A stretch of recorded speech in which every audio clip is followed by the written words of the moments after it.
누가복음 22장 44절 말씀.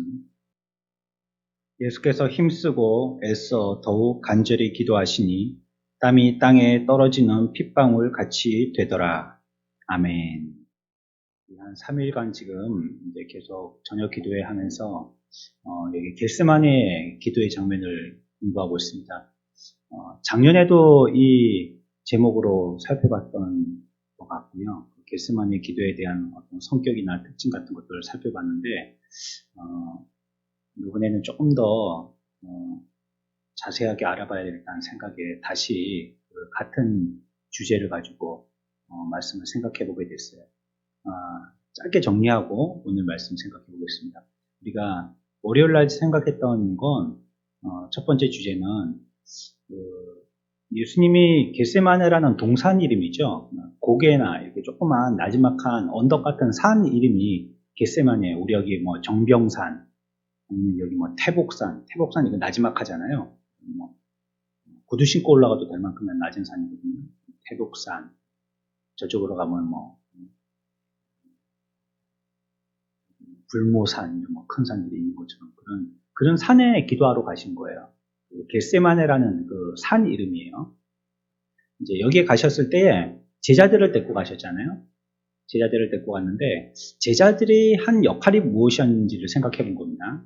그래서 우리가 그때 알았던 것은 제자들이 예수님이 기도할 때에 예수님을 돕는 조력자나 아니면 지지자로 같이 간 것처럼 보여지지만 사실은 예수님이 그들을 대동하게 된 것은 증인의 역할로서 데리고 갔다라고 말씀드렸어요. 증인으로서.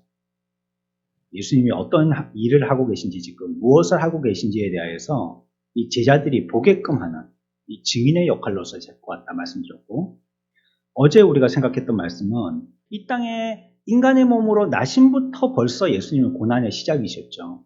탄생 때부터 환영받지 못하고 우리가 소리문답 26문에서도 배운 것처럼 낮게 나셨잖아요. 낮은 몸으로 나셨잖아요. 왕이시지만 낮게 나셨잖아요.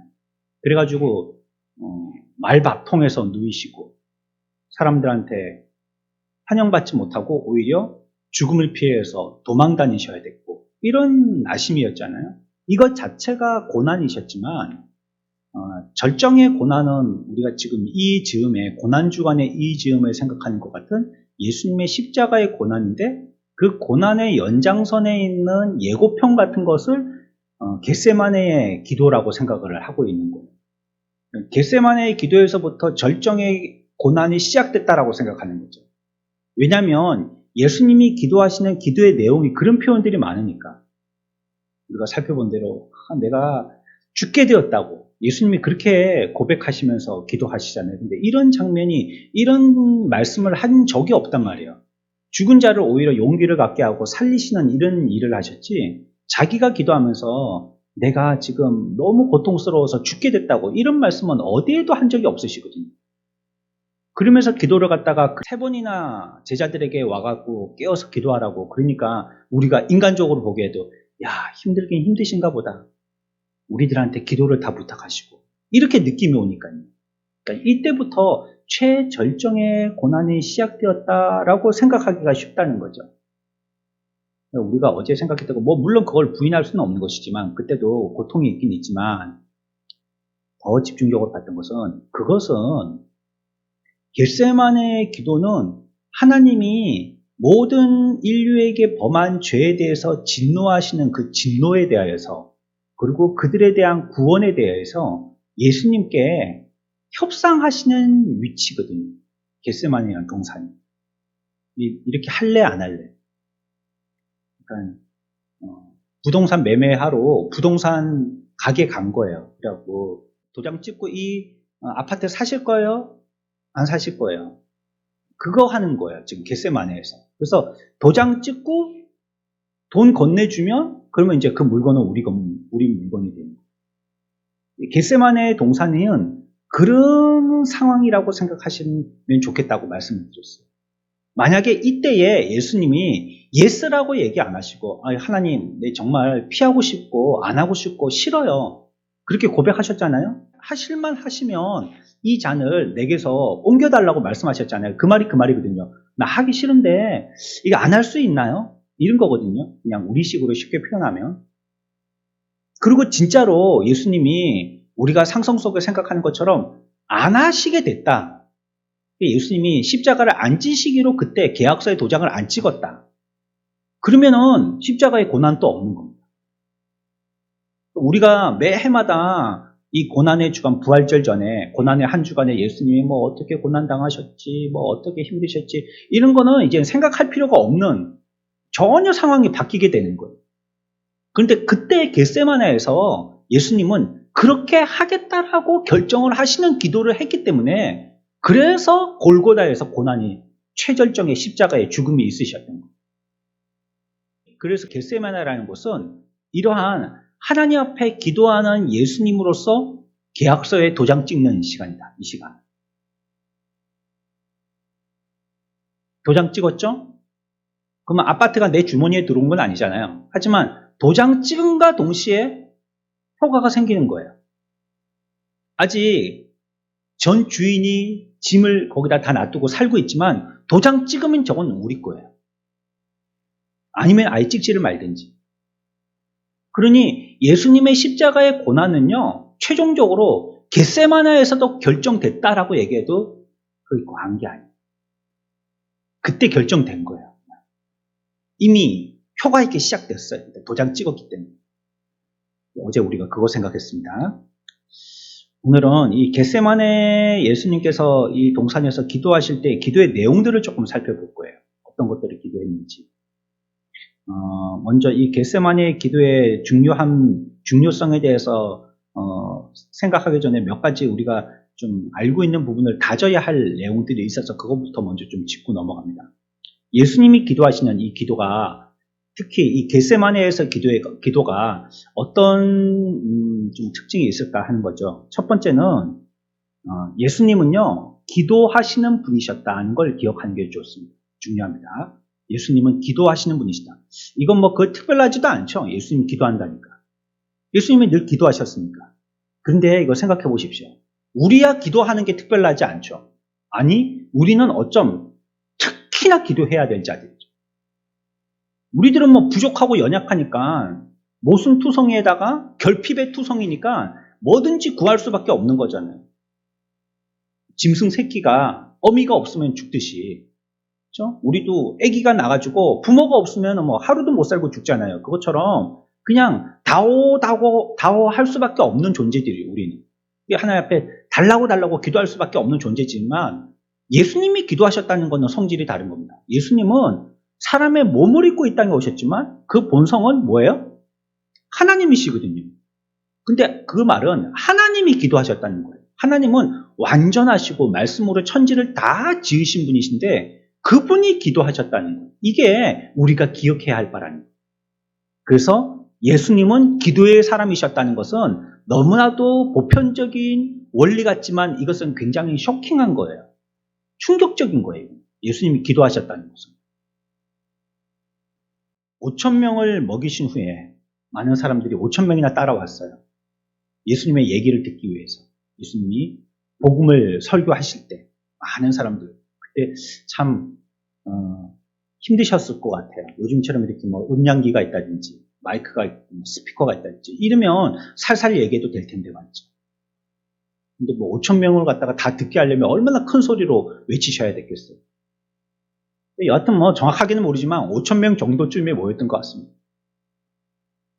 그리고 그들이 먹을 게 없었을 때 점심 때 보리떡과 물고기 몇 마리로 그들을 먹이셨습니다. 다 먹이셨어요. 그리고 그들을 이제 다 보내셨고요. 다른 지역으로 가기 위해서 예수님은요 제자들을 앞세워 보내세요. 갈릴리 바다를 지나서 내가 저쪽으로 갈 테니까 너희들 먼저 가라 이렇게 했어요. 자, 5,000명이나 예수님께서 가르치셨으니까 얼마나 파김치가 되시겠어요?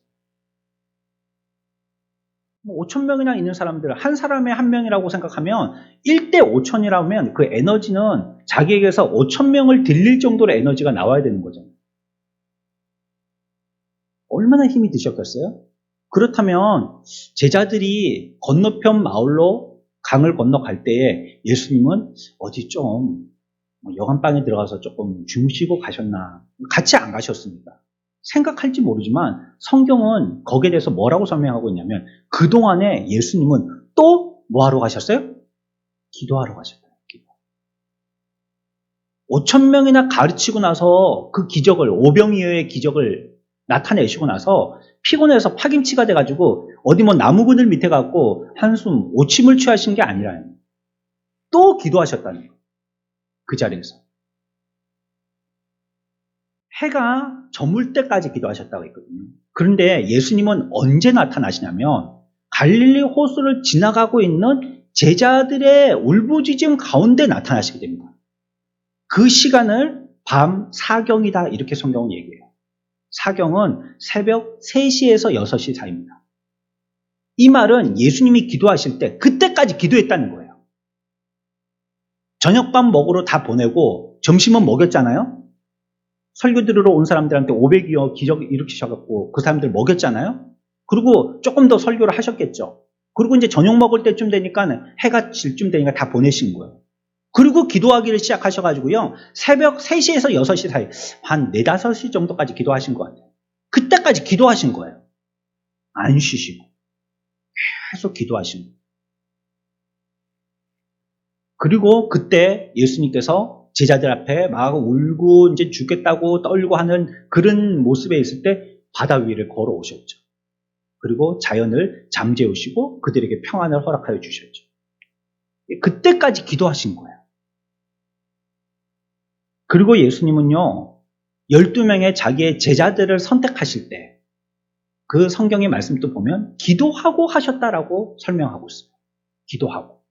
그냥 아무나 나하고 코드 맞는 사람이나 이전에 알았던 사람이나 내게 도움 많이 준 사람이나 이렇게 무슨 연줄로 그 사람들을 갖다가 제자로 삼은 게 아니고요. 기도하고 뽑았다. 두 번째 우리가 기억할 것은 예수님은요. 우리와 같으신 인간이라는 거예요. 그러나 죄가 없는. 죄는 없지만 우리와 같은 인간이죠. 이거는 참 신비로운 부분이기 때문에 우리가 여기에 대해서 깊이 설명하기는 어렵습니다. 그냥 몸은 사람의 몸이시지만 그분은 하나님이셔요. 우리가 인간으로서 경험하는 걸 다 경험하실 수 있는 그런 하나님이시다고 생각하면 되겠어요. 인간의 본성을 입고 계시고요. 자신에게는 모든 인류의 죄가 다 옮겨졌죠. 전가되어졌어요. 그리고 인간이 느끼는 걸 다 느끼셔요. 이 예수님이 오직 그분이 의지하고 믿을 수 있는 그런 대상은 하나님밖에 안 계셨죠. 예수님이시지만 자기가 하나님이시지만 그런 하나님이 의지할 분은 성부 하나님밖에 안 계신 거예요. 다른 걸 의지할 수가 없는 거예요. 그분이 하나님이심에도 불구하고 그분은 하나님으로서 그때는 능력을 나타내지 않으셨거든요. 그냥 인간으로서만 그치셨단 말이에요. 그리고는 간절하게 지금 기도에 매달리고 있는 거예요. 그래서 예수님도 우리들 인간과 같은 분으로서 죄 없으신 인간으로서 계셨다는 것. 지금 이제 겟세마네 기도의 내용을 설명하려면 이게 기초적으로 알고 있는 기본 지식이 돼야 된다고 생각해서 설명을 드리는 겁니다. 하나님, 예수님 인간이셨다는 거. 앞에서는 뭘 말씀드렸어요? 그분은 뭐 하시는 분이셨다고요? 기도하는 분이셨다고요. 늘 기도하는 분이셨고 인간이셨다. 세 번째 우리가 기억해야 할 것은 예수님이 기도의 사람이 될 수밖에 없었던 것은 하나님과 맺은 어떤 약속이 있었기 때문이에요. 그분이 죽으시면서요. 그가 십자가에 대신 죽으시는 이것이 많은 자기의 백성들을 구하기로 한 죽음으로 말미암아 그 백성들은 구원받게 되어진 이 하나님, 성부 하나님과의 약속이 성취되어지는 것이고 자기가 죽어서 산 제물이 되어야지만 그래야지 하나님이 구원받을 백성들을 다 구원할 수가 있는 것이거든요. 그러니까 이와 같이 예수님은 이 일을 성공적으로 수행해야 돼요. 내가 산 제물이 돼서 십자가에 죽으셔야지 되는 거예요. 이것은 하나님과의 약속이니까. 그 약속을 지키려면 그 약속을 이루도록 하기 위해서 나는 두 번째 원칙, 예수님은 사람이셨기 때문에 이 약속을 지키려면 자기의 힘으로는 연약해서 안 되니까 뭐 하셨어요? 그래서 기도하신 거예요. 하나님의 약속을 지키기 위해서 그걸 기도하신 것입니다. 예수님은 자기에게 필요한 것은요, 다 기도하셨거든요. 능력도, 은혜도, 도움도, 위로도 다 기도로 구하셨습니다. 또한 그가 죽으시는 것들, 또 하나님의 백성들을 불러 모으시는 것, 이런 것들도 또 기도가 필요했던 것입니다. 그리고 메시아로서 받은 명령이기 때문에도 예수님은 기도하셨어야 됐어요. 우리 성경을 한번 찾아봅시다. 성경을요, 읽을 때는 어떤 게 좋냐면요, 신약과 구약을 같이 읽는 게 좋습니다. 신약과 구약을 같이. 물론 순서대로 구약서부터 신약까지 쫙 읽는 것도 참 좋은 방법인데요. 되면 구약을 좀 읽고 또 신약을 읽고 이렇게 같이 읽는 게 좋고요. 특히 자기가 성경을 갖다가 큐티를 한다든지, 큐티는 이렇게 혼자 읽으면서 생각하는 거, 묵상하는 걸 얘기하는 겁니다. 그런 걸 한다든지 할 때도 보면 성경에 구약도 찾아보고 신약도 찾아보고 이게 양면을 같이 찾아보는 게 좋아요. 우리 시편 찾아봅시다. 시편 2편 7절입니다. 8절까지 같이 봅시다. 내가 여호와의 명령을 전하노라. 여호와께서 내게 이르시되 너는 내 아들이라. 오늘 내가 너를 낳았도다. 내게 구하라. 내가 이방 나라를 내 유업으로 주리니 내 소유가 땅끝까지 이르리로다. 아멘. 보세요. 이게 하나님께서 예수님에게 말씀하실 때 뭐라고 말씀하시냐면 이렇게 이래 넌 내 아들이다 이렇게 말씀하시면서요. 8절에 가서는 딱 뭐라고 말씀하셨죠? 처음 시작하실 때 내게 이거는 뭐예요? 명령하시는 겁니다. 명령. 예수님은 왜 기도하셔야 되냐면 하나님이 명령했기 때문에 뭐 하라고? 기도하라고 명령했기 때문에. 우리는 이 기도를 내가 필요할 때마다 할 수 있는 선택의 스위치라고 생각해요. 필요하면 켜고 필요 없으면 끄고 선택할 수 있는 스위치라고 기도를 그렇게 오해한단 말이에요. 그러나 하나님이신 예수님에게 하나님께서 말씀하실 때, 성부 하나님께서 말씀하실 때 너는 기도하라라고 얘기하셨다면 성자 예수님도 그 명령을 받아서 기도하시는 분이셨다면 저와 여러분들은 기도하는 건 너무나도 당연한 것 아니겠어요? 그리고 우리가 그 명령을 나의 명령으로 받고 나도 주님의 모습과 같이 우리가 지난 시간 배웠잖아요. 그리스도인은 뭐라고요? 그리스도를 닮은 사람들. 그걸 그리스도인이라고 부르잖아요. 그분이 행하심에 우리들도 닮아서 행하는 사람들. 그게 그리스도인이거든요. 그분이 하나님의 명령을 쫓아서 기도하셨다면 저와 여러분들은 더할 나위가 없는 겁니다. 당근이고 말밥인 겁니다. 당연히 기도해야 됩니다. 그건 선택이 아니에요. 명령이라는 거예요. 예수님은 이 언약을 지키심에 있어서 이 명령대로 하시기 위해서 기도하신 겁니다. 해도 되고 안 해도 되는 것과는 성질이 완전히 다르죠.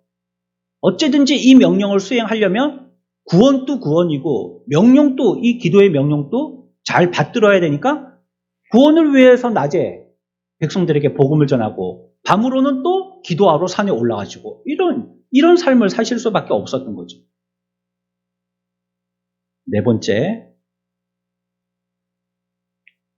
하나님이신 예수님께서요, 기도하는 것을 우리들에게 보여주셔서요, 그가 낮아지실 때 얼마나 낮아지셨는지를 또 보여주시는 겁니다.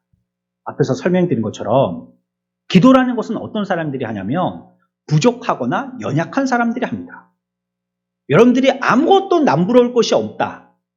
정말로 돈도 한 100억씩 있고 몸도 짱짱하고 건강 막 얼굴 팽팽하고 막 머리 새카맣고 막 좀 달리기 막 젊은 사람들하고 다 이기고 막 배운 것도 많고 말도 잘하고 잘났고 막 이렇다. 그런 사람이 기도할까요? 기도 안 합니다. 그런 사람 기도 안 해요. 아이들 뭐 공부 안 해도 백으로 좋은 학교 탁탁 보낼 수 있고 막, 돈 줘가지고 뭐 좋은 학교 막 유학 보낼 수 있고, 이러면은 뭐 수능 치는 날 가갖고 뭐 하려고 기도하겠어요. 돈 뿌려갖고 학교 다 보낼 수 있는데. 기도 안 해요, 그런 사람은 뭐. 이교도적인 기도든지 기독교적인 기도든지 그런 사람들은 뒤에 뭐가 있다 싶은 사람은 기도 안 해요. 기도한다는 건 뭐예요? 연약하다는 거. 연약하다. 우리는 부족하다. 이게 어쩜 기도의 내용 이전에 기본이 그런 것을 갖다 기본으로 삼고 있는 겁니다.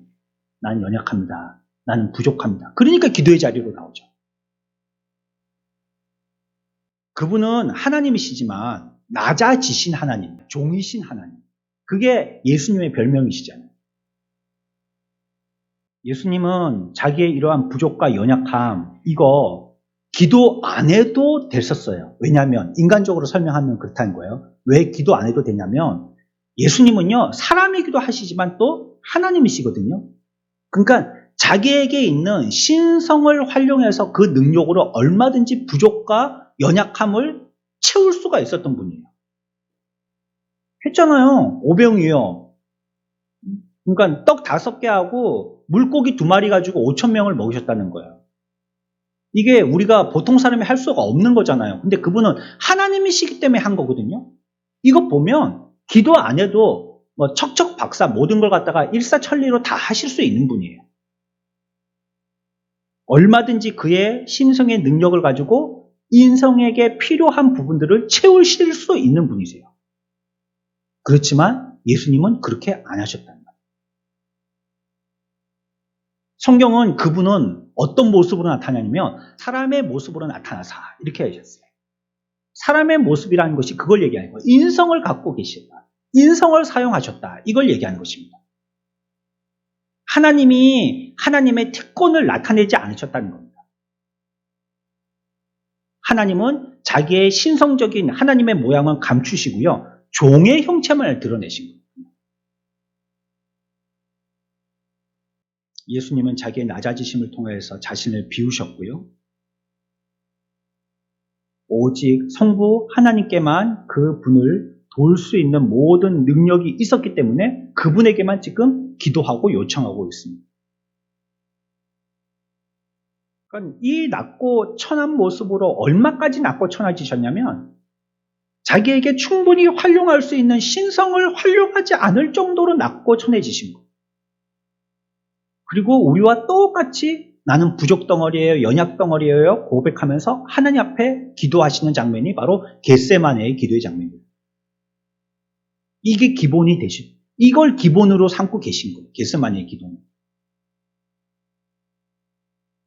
그래서 그리스도의 낮아지심, 이것이 예수님께서 기도해야 되는 이유에 대해서 설명하는 부분이 되는 것입니다. 그분이 낮아지셨기 때문에 기도하셨어야 됐고, 우리 믿는 성도들도 그분의 모습을 본받아서 우리들도 기도해야 된다는 것을 인간으로서의 기도의 필요성을 또 보여주신 거예요. 우리들도 기도해야 된다. 우리에게 가르쳐 주신 거예요. 기도해야 된다. 이제 본격적으로요, 겟세마네 기도에 대해서 생각해 볼 거예요. 먼저 내용을 한번 생각해 보죠. 기도의 내용이 뭐 어떤 것이었는가? 우리 마태복음으로 갑니다. 마태복음 26장 42절. 같이 읽읍시다. 다시 두 번째 나아가 기도하여 이르시되 내 아버지여 만일 내가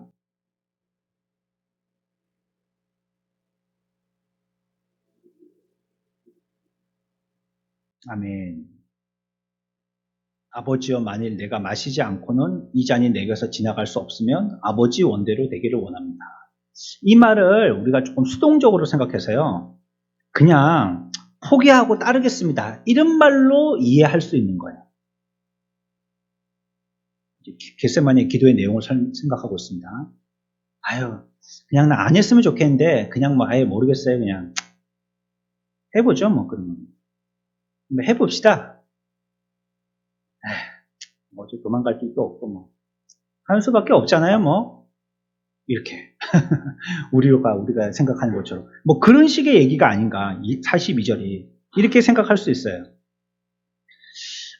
우리가 이 말씀을 정확하게 이해하려면요, 예수님이 우리에게 기도하라라고 가르쳐 주신 주기도문에 대해서 조금 거기서 힌트를 조금 얻어야 돼요. 주기도문 찾아봅시다. 같은 마태복음에 있으니까요. 앞으로 조금만 넘어가면 됩니다. 마태복음 6장 9절 말씀입니다. 10절까지 같이 읽습니다. 그러므로 너희는 이렇게 기도하라. 하늘에 계신 우리 아버지여, 이름이 거룩히 여김을 받으시오며 나라가 임하옵시며 뜻이 하늘에서 이루어진 것 같이 땅에서도 이루어지이다. 아멘. 여기에 보면 뭐라고 얘기하냐면 10절에 나라가 임하옵시며 뜻이 하늘에서 이루어진 것 같이 땅에서도 이루어지이다. 이렇게 말씀하셨죠. 그렇죠? 이게 무슨 말이냐면 하늘에는 천사가 있죠. 천사는 하늘에서 하나님의 명령을 그대로 100% 수정되는 자입니다. 여기에서 1%라도 수정이 안 되면 이는 천사가 못 돼요. 그럼 뭐가 되느냐? 그럼 사탄 마귀가 되는 겁니다. 100% 순종하는 게 천사입니다. 여기서 얘기하는 게 뜻이 하늘에서 이루어진 것 같이는 천사들이 하늘에서 하나님께 대하듯이 이런 말입니다. 하나님께 대하는 천사들의 완전 순종과 같이 땅에서도 이루어지이다. 우리들도 이 땅에서 모든 일을 할 때 하나님 앞에 그와 같이 기꺼이 즐거운 마음으로 순종해야 되겠습니다. 순종하겠나이다. 이렇게 기도하라는 것입니다.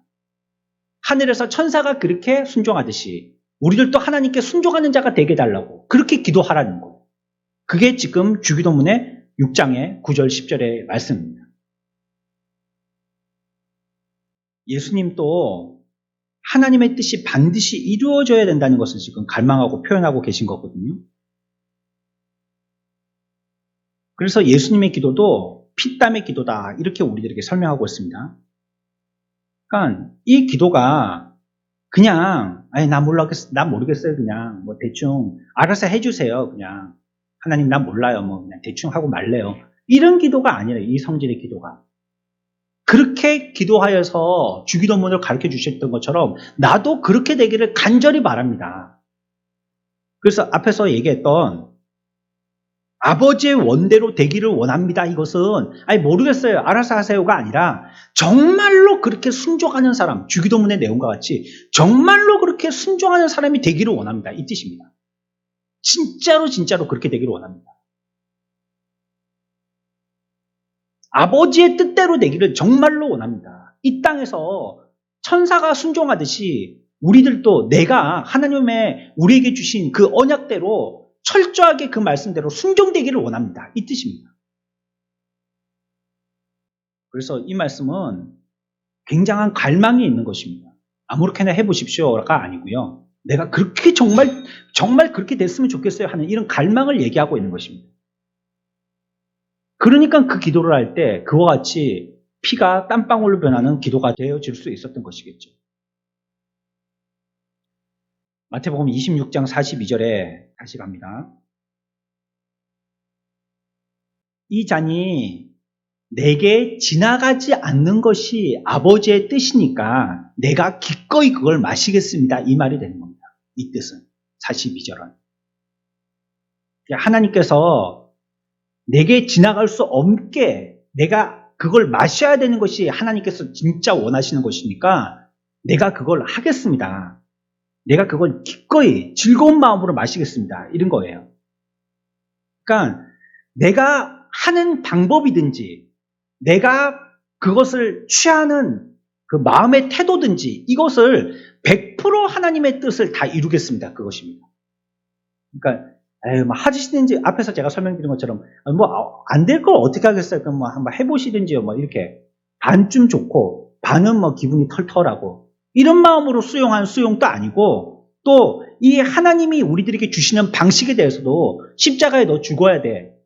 그리고 고난 가운데서 그거 비참하게 죽어야 돼. 이런 걸 얘기하실 때도 그거 좀 이거는 빼고요. 이거 창피하잖아요. 사람들한테 이게 너무 모욕적이잖아요. 내가 지금 이게 제자들 앞에서 이게 할 꼴이에요. 이런 거는 좀 제해 주시고요. 이것만요. 이런 게 아니라는 거예요. 하나님이 원하시는 모든 방법대로 그리고 하나님이 원하시는 모든 그 일들에 대한 그 양으로 내가 다 받겠습니다. 온전하게 다 받겠습니다. 그래서 다 이루겠습니다. 하나님께서 나에게 그렇게 하기를 원하신다면 나는 정말로 그렇게 되기를 원합니다.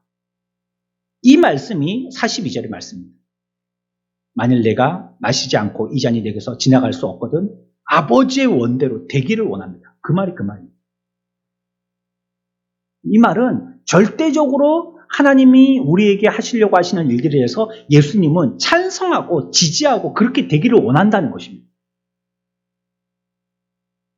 아버지의 뜻은 뭐예요? 예수님께서 죄를 위해서 대속물 되시는 거죠. 그게 아버지 뜻이죠. 그래서 예수님은 그렇게 하시겠다는 거예요. 하나님께 죽기까지 복종해서요. 죄인들을 위한 대속물로 드릴 수 있게 자기 자신을 내놓겠다는 것입니다. 그러니까 이런 일들을 해야 되는데 이게 지금 42절에 겟세마네의 기도의 내용이거든요. 이렇게 되기를 원한다는 거. 이게 철저하게 자기가 그 일에 개입하고 찬성하고 지지하고 의지되어서 얘기하고 있는 거거든요. 그러니까 이 일을 하려고 하니까 이게 얼마나 중차대한 일이고 일의 중요성을 봐도 얼마나 큰 일이고 그래요. 그러니까 이 일을 하기에는 연약한 인성을 갖고 있는 예수님이 하나님 앞에 기도할 수밖에 없었다는 거예요. 그렇기 위해서. 이걸 감당하려면. 기도할 수밖에 없었다는 거예요. 거룩한 두려움에 사로잡혀 계셨습니다. 우리는 뭐 이렇게 표현된 거 정도밖에는 모르지만 예수님은 하나님과 바로 교통하시는 분이시니까요. 이신전심이시니까 그분이 예수님께 쏟아 부으려고 하시는 이 모든 인류의 죄에 대한 값의 진노가 얼마나 위력적인 것이라는 것을 실감하고 계셨을 거예요. 지금 하나님의 쏟아 부으시는 것은 댐 하나가 무너지는 것 같은 파괴력의 진노를 갖다가 한 사람 예수께 다 쏟아 붓겠다는 뜻이거든요. 그걸 내가 어떻게 감당하지 하는 마음으로 지금 의지하여서 기도하고 있는 거예요. 그래서 예수님은 이때 보통의 기도를 하고 있는 게 아닙니다. 아주 강청하고 있는 겁니다. 이 일을, 이 구원을 잘 이루려고, 이 구원으로 말미암아 많은 백성들 구원하게 하려고 하시는 하나님의 뜻이 이루어지시기를, 그리고 하나님의 진노가 내게 쏟아 부어져서 내가 그것을 다 받는 자가 되도록, 그 중에서 어떤 것도 내가 마다하든지 자원하지 않든지 그러면 우리의 구원은 실패가 되는 겁니다. 예수님이 그것을 원치 아니하신다면, 그러니까 내가 온통 하나님의 진노의 그냥 폭포수 같은 걸 갖다가 내가 다 받고 그로 말미암아 하나님의 선택할 백성들을 갖다가 다 구원시키고 이 일들이 이루어지기를 예수님이 소원하고 계신 거예요. 그러니 그 기도가 얼마나 강력한, 보여지고 느껴지는 파괴력만큼이나 기도는 더 강해야지 이길 수 있으니까요. 예를 한번 성경에서 찾아볼게요. 한 군데만 한번 찾아봅시다.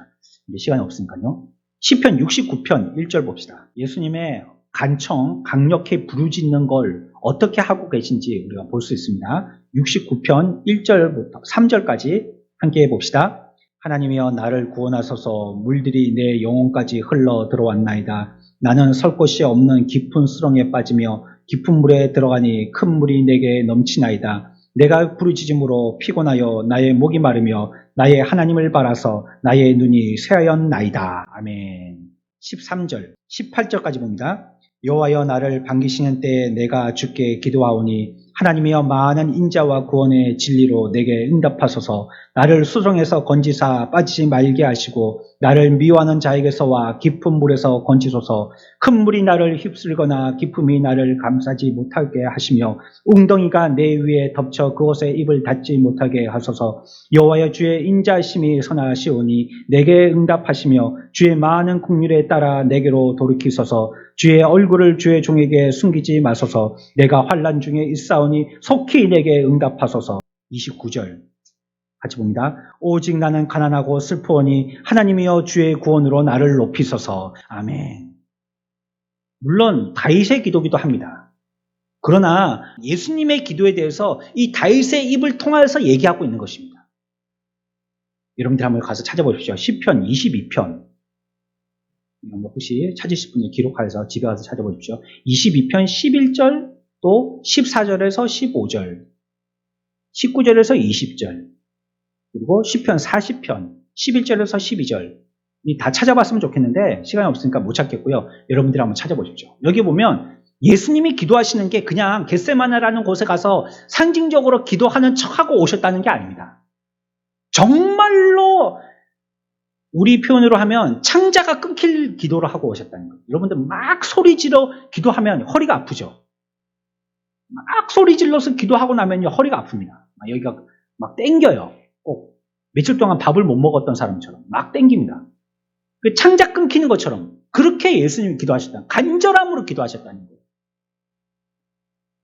그러니까 예수님의 기도하시는 이 기도는요, 온전하게 하나님의 뜻을 어떻게든지 이루어 보려고 하는 몸부림의 기도였던 거예요. 어떻게든지 이루어야 되니까.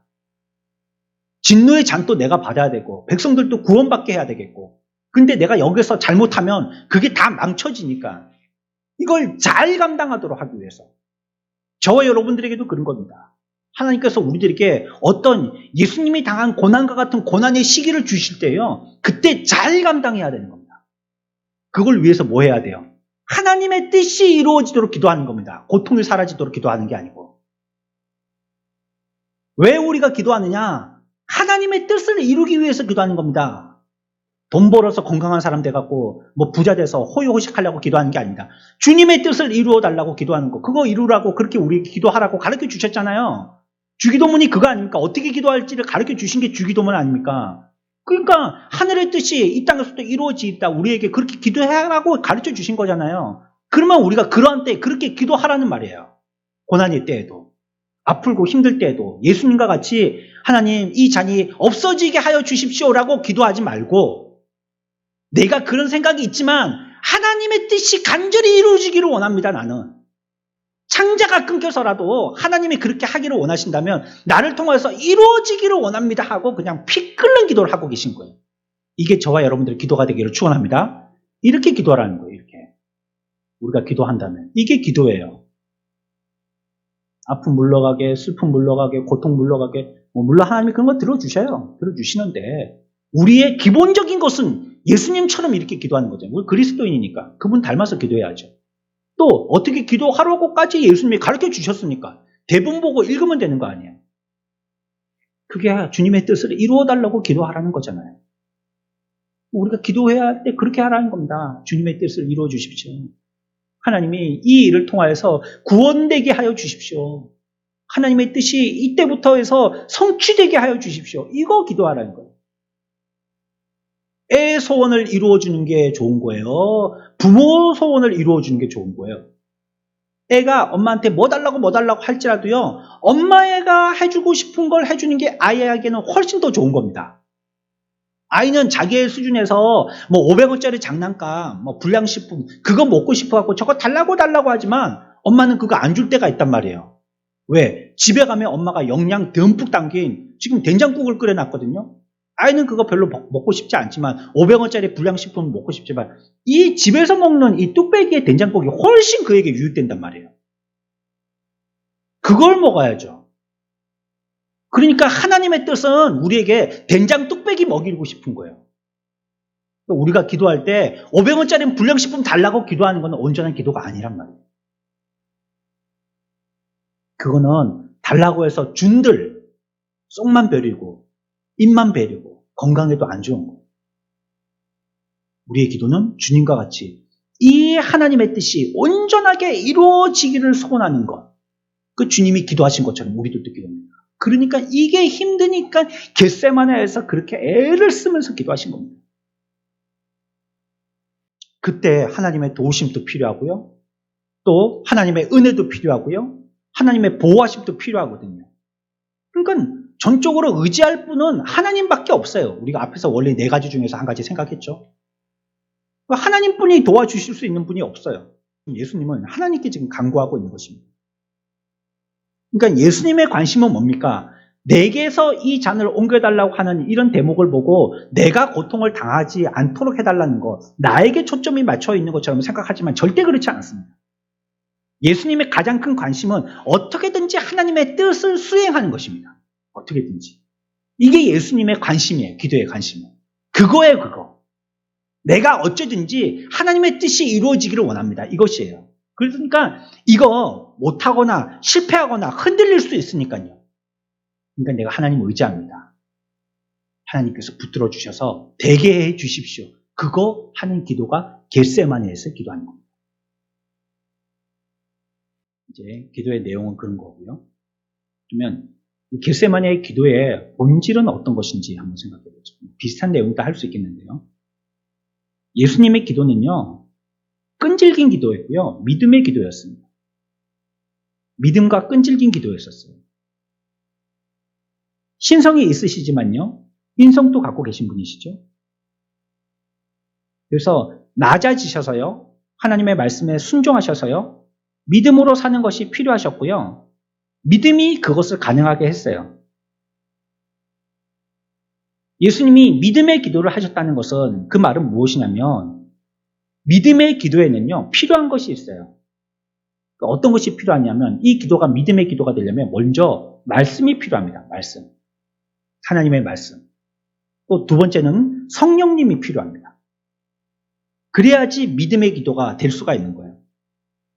우리 모든 성도들도 마찬가지입니다. 우리의 기도가 바른 기도, 믿음의 기도가 되려면 말씀을 붙들고 기도하는 겁니다. 샤머니즘적인 위험한 요소가 있습니다. 기독교의 신비적인 요소가. 우리에게 알려줘야 할 모든 것들은요, 성경에 다 기록되어 있습니다. 여러분들의 미래를 어떤 사람에게 점쟁이처럼 물어보려고 할 필요가 없어요. 그거 그렇게 자꾸 활용해 먹는 건요, 성경을 오용하는 겁니다. 옛날에 이런 말이 있었잖아요. 어디 기도원에 가면 용한 목사님이 계신다. 이게 뭘 얘기해? 용한 목사님이 있다니 이게 뭘 얘기하는 거예요? 그래서 네의 미래도 다 가르쳐주고 네 자녀가 어떻게 합격할 것인지 불합격할 것인지 다 가르쳐주고 그 기도원 가서 그 기도원 목사님 한번 만나보라고 이런 말을 한 때가 있었거든요. 이게 맞는 것 같기도 하고 아닌 것 같기도 하고 아리송하죠. 하나님이 우리들에게 가르쳐 주실 때는요, 말씀으로 가르쳐 주세요. 이 시대는 예전과 같이 말씀이 완성되기 전에는 신비적으로 어떤 예언자들로 통해서 얘기하기도 하고 놀라운 자연의 현상을 갖다가 기이하게 나타내 보이셔가지고 하나님이 지금 어떤 뜻을 품고 계신지를 우리들에게 사인으로 보여주시기도 하셨지만 완전한 계시인 성경이 완성되고 나면부터는요, 그런 거는 기초적인 겁니다. 그거는 말 알아듣지 못할 때 그림책 보여준 거예요. 이제는 말을 알아들으면요, 이제는 원서를 보여준 겁니다. 이게 원리야, 이거 보고 알아 하는 것입니다. 그러니 괜한 소리에 귀를 열 필요가 없어요. 이 하나님을 만나는데 말씀을 통해 가지고 굳이 사람을 거칠 필요가 있겠어요? 믿음의 기도는 말씀과 성령님이 필요한 것입니다. 자기 속에 말씀이 거해야 하고 또 성령님을 통하여서 구하여야지만 기도의 응답을 받을 수 있는 것입니다. 그래서 예수님은요, 기도의 사람이시라고 말씀드렸고요. 또 주님의 기도는요, 믿음의 기도이셨습니다. 그러므로 우리들도 그분을 닮은 그리스도인들이기 때문에 성도들도 기도의 사람이 돼야 되고요. 또 성도들의 기도도 믿음의 기도가 돼야 됩니다. 그러니까 주님의 기도가 성령의 능력 안에서 말씀의 보증이 되어서 따르는 기도였다면 성도들도 그와 같이 기도해야 되는 것이에요. 말씀을 가지고 성령님의 인도를 받는 기도해야 되는 것입니다. 내가 하고 싶은 기도라든지 또 내 소원대로 뜻대로 되기를 원하는 기도라든지 아니 하나님이 말씀을 통해서 우리에게 제시하시는 기도 성령께서 나에게 감동하셔서 인도하시는 기도 이런 게 믿음의 기도가 된다는 거예요. 예수님은 기도하실 때 이 기도가 그러한 믿음에 의지되어진 기도인 거예요. 하나님을 전적으로 의지한 거 아니에요. 주님의 뜻을 이루어 달라고. 그리고 그 기도가 완성되어지도록 성령 하나님께서 도우시는 겁니다. 잘못된 생각은 또 잘못된 판단을 또 잘못된 노력을 하지 아니하도록 성령 하나님께서 도우시는 거예요. 그러면서 주님의 기도는 끈질긴 기도셨죠. 어떤 분도 이와 같이 기도한 사람이 없었습니다. 누가복음 22장 44절에 땀이 땅에 떨어지는 핏방울 같이 되더라 말씀하셨어요. 물론 끈질긴 기도의 예가 구약에 한 번쯤 우리들이 떠올릴 수 있습니다. 누구의 기도냐면 복 주시지 아니하시면 나는 단연코 물러가지 않겠습니다. 누가 그렇게 했죠? 야곱이 그랬죠. 야복강가에서 그 강 옆에서 천사와 씨름할 때 밤이 새도록 안 낳아주니까 나한테 축복하지 아니하시면 난 절대 안 낳아줄 거야 이랬잖아요. 그래서 허리 부러졌잖아요. 끝까지 안 낳아준 거예요. 복 받을 때까지. 끈질긴 기도죠. 그 한 예가 할 수 있겠는데, 예수님은 누가복음 22장 44절에서 땀이 땅에 떨어지는 핏방울 같이 그렇게 기도하셨다라고 얘기하고 있습니다. 주님의 백성들에 대해서 사랑이 깊어질수록요, 그들을 구원하기 위해서 대신 당해야 할 일에 대한 두려움 역시 더욱 뚜렷하고 분명하게 다가왔을 거예요. 그리고 예수님은 큰 소리를 부르짖으면서요, 아버지에게 약속에 호소하고 있습니다. 하나님이 그렇게 되게 해달라고. 결국 그렇게 해주셔야지 된다고 기도하고 있는 것입니다. 이 기도는 구원할 방법을 열어주십시오. 나를 여기서 탈출시켜 주십시오. 그냥 최면제처럼 아프지만 안 아픈 상태로 아픈 이 상황이 모면되게 해주십시오. 이런 걸 위해서 땀방울에 핏방울 되도록 기도하신 게 아닌 거예요. 그런 내용의 기도가 아닌 겁니다. 어떻게든지 하나님의 뜻을 이루십시오. 이 부분에 대해서 그와 같이 끈질기게 내가 조금이라도 생각에 틈을 주게 되면 마귀가 들어와서 그 생각을 샥 바꿔버릴 테니까, 야, 좀 안 아프게 했으면 좋겠다, 안 힘들게 했으면 좋겠다, 피곤치 않았으면 좋겠다, 빨리 해결되면 좋겠다, 금방 끝났으면 좋겠다, 이런 생각이 막 스물스물 올라오면 내 구원의 기도가 잘못된 기도가 되잖아요. 그러니까 끝까지 그런 생각이 절대 들어오지 못하도록 자원하는 마음으로 하나님께서 이루실 그 뜻들을 온전히 이루어지도록 하기 위해서 내가 아주 지속적으로 계속 기도하는 겁니다. 내 소원은 사라지고 하나님의 소원, 하나님의 뜻만이 세워질 때까지 계속 기도하는 겁니다. 그러니까 우리는 기도는 거꾸로 알고 있어요, 사실은. 열심히 기도하고 어떤 사람은 1000번째 이렇게 얘기하면서 하나님 앞에 한번 때를 써보는 거죠. 1000번이나 달라고 하면 안 주시겠나 싶어갖고요. 근데 그거는 기도가 아닙니다. 우리는 어떻게 해서든지 나의 의지와 내 작정을 버리고 하나님의 구원의 방법과 작정을 이루도록 하는 게 기도거든요. 만약에 1000번을 기도한다면 1000번 될 때까지 내 의지가 버려져야지 1000번째가 바르게 된 거예요, 사실은. 근데 우리는 거꾸로 하나님의 뜻은 어떻게 되든지 말든지 내 뜻을 이루어달라고 1000번 기도하잖아요. 그럼 그건 기도한 게 아니잖아요. 하나님의 뜻을 찾지 못했으니까. 예수님은 그렇게 기도하셨다. 끈질기게 어떻게 나 좀 살려주십시오가 아니라 끈질기게 내 의지는 버리고 하나님의 뜻이 이루어지기를 원합니다 하고 기도하신 거예요. 여러분들의 믿음의 기도를 포기하지 마십시오. 우리가 믿음 생활을 하다 보면 마음에 갈등이 갈 때가 있습니다. 조금만 딴 마음을 품으면 얼마든지 호의호식할 수 있는 기회가 딱 생긴단 말이에요. 내가 여차해가지고 한번 신앙을 한번 배교하고 탁 해버리면 내게 그냥 공돈이 팍 들어온다든지 다른 사람들하고 이렇게 묻혀가지고 어떻게 하면 뭐가 탁 좋아진다든지 이럴 생각이 들 때가 있단 말이에요. 이때 끈질긴 기도가 필요한 거예요. 내 뜻은 사라지고 하나님의 뜻이 세워지기를 원하는 그런 끈질긴 기도가 필요할 때가 있는 거예요. 그걸 기도해야 됩니다. 마지막으로는요. 그 기도에서 어떻게 됐습니까? 하나님께서 풍성한 은혜를 주시고 도우심의 능력을 받았습니다. 그러니까 예수님은 이제 기쁘게 된 겁니다. 자, 하나님의 뜻이 이루어졌으니까 기뻐진 겁니다. 십자가에서 내려와서 기뻐진 게 아니고요. 고통이 없어져서 기쁜 게 아닙니다. 우리에게 참된 기쁨이 뭡니까? 주님의 뜻이 이루어질 때 기뻐하는 겁니다. 초막이든지 궁궐이든지 주님을 모시고 있으면 하늘나라라고 고백하듯이 말이죠. 주님의 뜻이 이루어지면 그것에서 우리는 기뻐하고 행복해하는 것입니다. 그의 백성들을 죽음에서 구원해달라는 이 기도로 그의 순종이 죽음을 멸할 수 있음을 말씀하시고 계시죠. 온 교회의 구원을 위해서도 지금 기도하고 계시고요. 또 이 점에 대해서도 우리가 응답하고 계신 것입니다.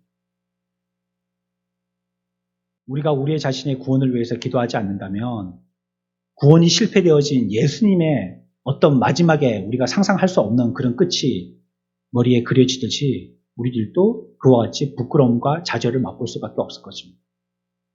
예수님의 구원만 구원이 아니고요. 우리들의 개인적인 구원도 구원의 스토리가 있는 것입니다. 이 구원의 절정의 겟세마냐의 기도에 기도할 기회가 있는 거예요. 그때가 있는 겁니다.